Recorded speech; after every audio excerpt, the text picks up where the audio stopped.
Booster le secteur de la pisciculture figure parmi les priorités du patron de la pêche et élevage en République démocratique du Congo. Adrien Bokele-Djema a procédé le vendredi 8 octobre 2021 à la distribution des alevins et l'exaliment aux pisciculteurs de Kimwenza dans la commune de Mongafula. Au total, 500 000 jeunes poissons destinés au peuplement des rivières et des étangs ont été rendus à près de 100 pisciculteurs. Les bénéficiaires, encouragés par ces gestes, ont exprimé leur engagement à utiliser rationnellement ces ressources en frais d'offrir du bio aux consommateurs quinois. Le geste qui venait d'être posé, c'est un geste très important, un geste très significatif et nous rassurons à son Excellence le Président via Monsieur le ministre de la Pêche et l'Élevage que ce que nous venons de recevoir, nous allons non seulement le gérer en bon père de famille, mais surtout en compatriotes congolais pour que les Congolais puissent manger bio. Accompagner les acteurs locaux du secteur de la pisciculture est une stratégie mise en place par le ministre congolais de la Pêche et élevage pour assurer le développement des pisciculteurs et lutter contre l'insécurité alimentaire. C'est un rêve de longue date de pouvoir lancer ces activités-là, de pouvoir les perpétuer et de pouvoir les développer. Et je pense que maintenant, grâce à l'accompagnement du gouvernement congolais, nous pourrons les développer et les mener le plus loin possible. Cette opération initiée par les ministères congolais de la pêche et élevage a débuté dans la commune de Lancélé il y a des semaines passées. L'objectif est donc de l'étendre sur l'ensemble du territoire national dans l'optique de contribuer à l'autosuffisance alimentaire en République démocratique du Congo. Le secteur du café en République démocratique du Congo continue de battre de l'aile en raison de la hausse exponentielle des exportations frauduleuses. La République démocratique du Congo exporte officiellement 8000 tonnes du café seulement sur une production annuelle de café estimée à 73 000 tonnes. Sur ces sols, de nombreuses variétés du café y sont cultivées, mais les deux principales espèces sont les Robusta et l'Arabica. Les Robusta est cultivé principalement dans le nord-est du pays, comme à Isiro et dans les basses terres de l'Ubangi, Ouélé, Kivu, du Kasaï et du Congo central, tandis que le plus léger des variétés, l'Arabica, est cultivé dans les altitudes plus élevées du Kivu et de l'Ituri. Dans les soucis de relancer cette économie, le gouvernement congolais à travers le Premier ministre Jean-Michel Samaloukonde a doté les pays d'une usine moderne pour le traitement du café sous la direction de l'Office national des produits agricoles du Congo à Bukavu. Nous sommes venus pour marquer un moment symbolique, pour montrer qu'il y a de l'espoir au Congo. À tous les Congolais et Congolaises, partout où ils sont, que c'est possible de produire localement. C'est possible d'exporter nos produits. C'est possible de montrer la volonté d'avoir une production agricole locale. Et l'ONAPAC, aujourd'hui, nous le démontre à travers vous.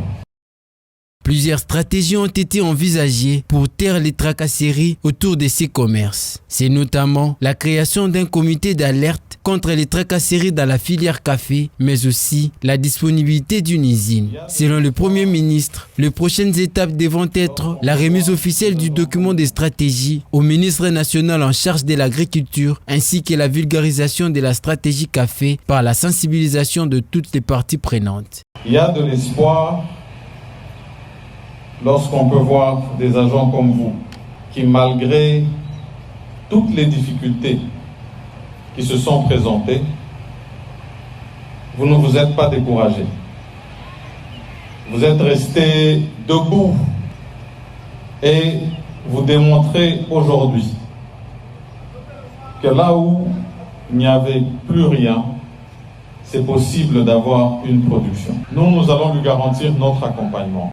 La production du café arabica en République démocratique du Congo fait face à des sérieuses difficultés dues au prix bas sur le marché mondial. Il dépend d'intermédiaires qui vendent leur café sans offrir de services en retour. Beaucoup d'agriculteurs du café sont exploités par ces intermédiaires qui offrent des crédits pour la récolte à des tarifs extrêmement bas. Après le lancement du Forum national sur les États généraux et l'annonce de la création d'une banque nationale sur l'agriculture, le ministre de ce secteur, Désiré Nzinga, a effectué un déplacement à Goma, chef-lieu de la province du Sud Kivu, pour distribuer les intrants agricoles et poser la première pierre des travaux de construction des dépôts de production agricoles. Dans son agenda, le ministre prévoit se rendre également à Rutshuru et à Beni avant d'aller dans les provinces du Sud Kivu, Maniema et du Tanganyika, dans le cadre de sa mission, celle de distribuer les intrants agricoles qui s'inscrivent au projet passe à NK. Grâce à son Excellence, Monsieur le Président de la République, Félix-Antoine Tshisekedi Tshilombo, qui veut que nous communions avec la population. Et puis, c'est l'écoute du chef du gouvernement, M. Sama Lukonde. Il y a les activités de Passa Nord Kivu, je venais de dire ça aux autres. C'est un projet du ministère de l'Agriculture avec les bailleurs de fonds. Ça va nous donner des moyens de rentrer dans le champ. Et puis, avec la réparation de certaines routes de cette agricole, nous en avons besoin. Donc il fallait quand même que les ministres viennent pour que cela se fasse de vive voix. Bon, nous avons fait un projet de résilience pour cette population-là. Mais vous savez, l'État a beaucoup d'obligations et que nous y sommes. Ils auront ce qu'ils veulent avoir. Quand je dis je viens pour Passa Nord Kivu, ce n'est pas pour une maison, ce n'est pas pour une famille, c'est pour tout le monde, y compris Nyiragongo. Pour évaluer les sites du programme volontariste agricole, une délégation du ministère de l'Agriculture est allée en Bujumaï pour une visite d'inspection. Cette délégation est conduite par le directeur du cabinet adjoint du ministère de l'Agriculture pour inspecter ces sites du programme volontariste agricole en Kwadi, Sakadi et le Bondé. Rappelons par ailleurs que, lors du lancement du Forum national sur les États généraux de l'agriculture, le Premier ministre Jean-Michel Sama Lukonde avait indiqué que le développement de la République démocratique du Congo devrait partir du secteur de l'agriculture. C'est à cette optique que le gouvernement de la République lancera bientôt une campagne forte sur l'agriculture pour rendre opérationnel ces programmes dans le cadre de la relance générale de ce secteur.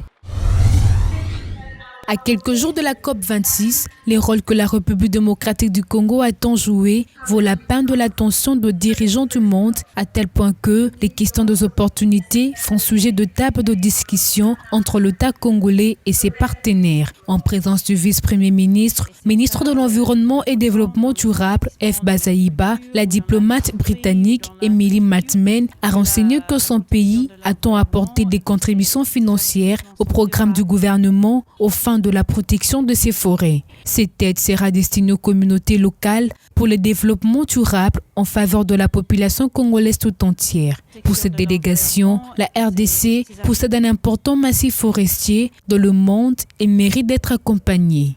Alors la RDC a une forêt tellement importante pour le monde que c'est clair que tous les pays doivent travailler et contribuer aux programmes et projets du gouvernement congolais pour protéger cette forêt et aussi de contribuer au développement durable pour la population.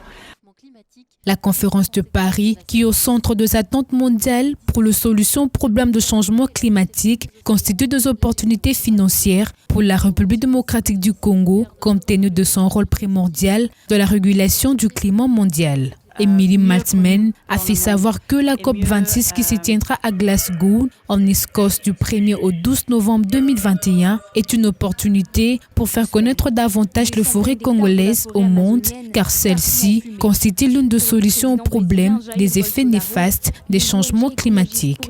C'est une opportunité pendant COP26 pour que cette importance de la forêt congolaise pourrait être mieux connu dans le monde et mieux vu comme solution des problèmes du changement climatique. Le rôle des forêts est tellement important pour attraper le CO2, donc c'est la protection des forêts qui compte et aussi les tourbières et d'autres aspects importants.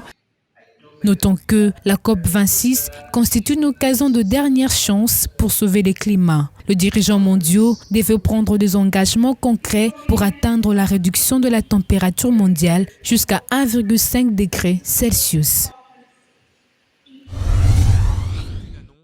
Les questions se posent autour de la recommandation de l'Organisation mondiale de la santé en ce qui concerne l'utilisation du vaccin antipaludique RTSS en Afrique subsaharienne et dans les zones à risque pour les enfants de 0 à 5 ans.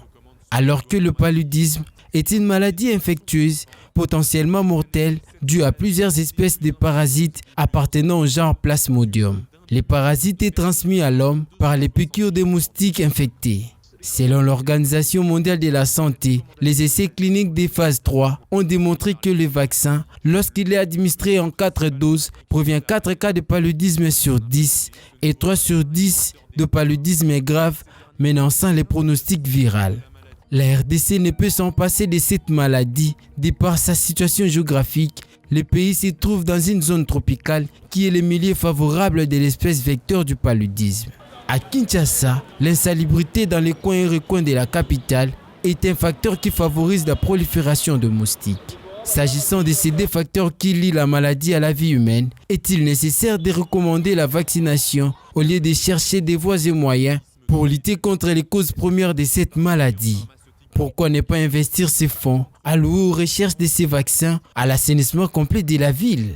La fièvre, les maux de tête, les douleurs musculaires et frissons sont des signes caractéristiques du paludisme. Or, depuis la nuit des jours, le traitement médical de cette maladie est possible et disponible chez les adultes comme chez les enfants par une thérapie orale ou par l'hospitalisation. La dégradation de l'environnement par les substances, des déchets ou des activités nuisibles de la population quinoise ont un impact négatif sur l'approvisionnement en eau potable dans la ville de Kinshasa.